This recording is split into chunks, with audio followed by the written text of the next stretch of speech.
résumé sur les études génétiques sur les peuls. L'une des premières études, l'une des plus grandes études qui a été faite, c'était en 1992, une étude de phylogénétique. Voilà, des études qui ont été faites sur les peuls qui ont confirmé qu'en fait, il y a un lien entre les peuls et puis l'Orient. C'est-à-dire qu'à partir du Moyen-Orient jusqu'à l'Asie là-bas. Voilà, donc on a regardé maintenant ce qu'on appelle les marqueurs relatifs à ce qu'on appelle les haplogroupes. C'est-à-dire que quand on regarde dans les gènes, il y a des éléments qui sont comme des signatures qui regroupent. Il y a des éléments qu'on retrouve chez différents peuples qui indiquent que ces peuples-là sont apparentés. Voilà, donc on a dans ce qu'on appelle le haplogroupe K, on a le marqueur 9. Voilà, qui est un marqueur qu'on retrouve chez les peuls et qui est présent à 99% en Iran, à 97% en Iran, le marqueur là, le marqueur M9.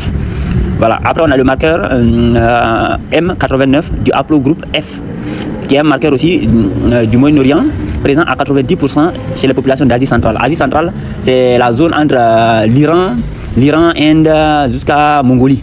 Voilà, c'est à peu près là qu'on appelle l'Asie centrale. Là. Donc, on dit qu'il est présent à 18% chez les Peuls, 19% c'est les Arabes et 21% chez les Afghans. On a le marqueur M20 du haplogroupe L, qui est un marqueur indien, présent à 50% au sud de l'Inde. Voilà. Maintenant, celui-là aussi il est présent chez beaucoup de peuples de l'Est de l'Afrique, vers la corne de l'Afrique. Voilà, c'est un marqueur qui est présent à 50% au sud de l'Inde. Il est présent aussi chez les Peuls. Donc maintenant, ce résultat-là, en fait, ça a montré que, tout comme dans les légendes, les Peuls parlent toujours venir de l'Orient. En fait, ça prouve qu'ils sont rattachés vraiment à l'Orient. Ils sont rattachés à l'Orient. Après, on a une étude phylogénétique aussi, qui a été effectuée entre 1995 et 2011. Voilà, c'était une opération mondiale, parce qu'il y avait un projet de séquençage du génome humain. C'est-à-dire qu'ils ont lancé un projet entre 1995 et puis 2011 pour établir, si on veut, le tableau de la carte génétique de la planète entière. Voilà, c'est un savant qui s'appelle, pour ceux qui veulent le vérifier, il s'appelle Luca Cavalli-Sforza. Voilà.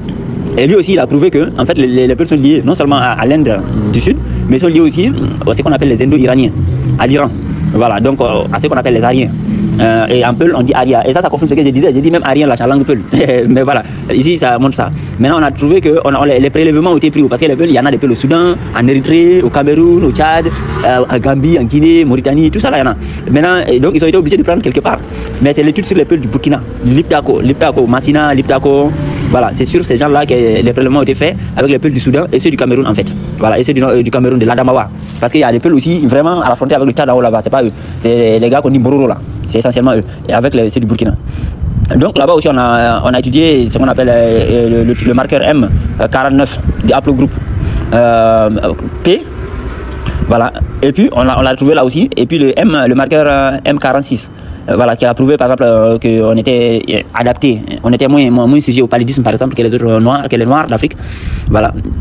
Après, on a vérifié le marqueur M9 du haplogroupe K, qui est un marqueur eurasiatique, présent à 97% en Iran, c'est comme l'ancienne étude qu'on a trouvée. Le marqueur M89 du haplogroupe F, qui est présent à 90% chez les populations d'Asie centrale, 18% chez les Peuls, 19% chez les Arabes, 21% chez les Afghans, le même qu'on a trouvé voilà, pour l'étude qui avait été faite en 1995. Après, on a vu le marqueur M20 du haplogroupe L, qui est présent à 50% au sud de l'Inde. Maintenant, là, on est arrivé maintenant au marqueur M33. Le M33 est puis indexé E1A. E1A. Ces marqueurs-là, on l'a retrouvé chez les Peuls. Donc, on a vu qu'en fait, ce marqueur, il est présent chez les Peuls à 10%. Il est présent à 10% chez les Peuls, mais il est présent aussi chez d'autres ethnies d'Afrique. Voilà, il est présent aussi chez d'autres ethnies d'Afrique, comme les Djoula à 34%. En Italie, on le retrouve à 1,3%. Au Portugal, il est présent à 0,9%. Voilà. Donc, ce marqueur-là aussi a été retrouvé en Égypte antique. Voilà. Après, on a regardé le marqueur M89 du haplogroupe F, qui est présent à 90 à 95% des noms africains. Voilà, qui a existé, qui a démarré aux alentours de 45 000 ans en arrière, au nord de l'Afrique, entre le nord de l'Afrique et l'Iran. On a regardé aussi l'haplogroupe R, qui est hyper ancien, qui a plus de 45 000 ans d'existence. Voilà. Et celui-là, on le trouve essentiellement quasiment en Europe, à plus de 75%. On a regardé aussi le marqueur M9 du haplogroupe K, qui est eurasien, c'est-à-dire qu'entre l'Europe et l'Asie, c'est-à-dire que toute la zone du Moyen-Orient, là, et puis les zones qu'on dit Caucase, jusqu'à l'entrée en Russie là-bas. Voilà, qu'on retrouve aux alentours de 35 000 ans au sud de l'Asie aussi, vers l'Inde et tout ça. On a trouvé le marqueur M46 aussi, le marqueur M20 du haplogroupe L, qui était en Inde, aux alentours de 30 000 ans. On a vu le haplogroupe T, qui a existé aux alentours de 30 000 ans autour de la vallée de l'Inde, du Pakistan, de la péninsule arabique et du nord et de l'est de l'Europe. Il est présent à 17% chez les Peuls. Et puis il faut savoir que celui-là, le thé là, c'est chez les Peuls, il est le plus présent de n'importe quel autre peuple de la planète. C'est chez les Peuls. Voilà, à 17-18%. Il est présent chez les Peuls. Donc celui-là, il a existé aux alentours de 30 000 ans dans la vallée de l'Inde, dans la vallée de l'Indus, qu'on dit de la vallée de l'Indus, c'est-à-dire que essentiellement l'Inde actuelle jusqu'à Népal et tout ça là. Et aussi au nord et à l'est de l'Europe, c'est-à-dire que les pays scandinaves et puis l'est de l'Europe. Après, on a vu le marqueur M173, indexé R1B1, voilà, et qui est un haplogroupe essentiellement européen. Voilà, et qui concerne les premiers habitants de l'Europe. Voilà, c'est marqué là, le présent chez les Peuls. Voilà, donc on le retrouve vers l'Espagne, l'Italie, les Balkans, aux alentours de 1200 ans. Pardon, de 12 000 ans en arrière, aux alentours de l'Espagne, l'Italie, les Balkans.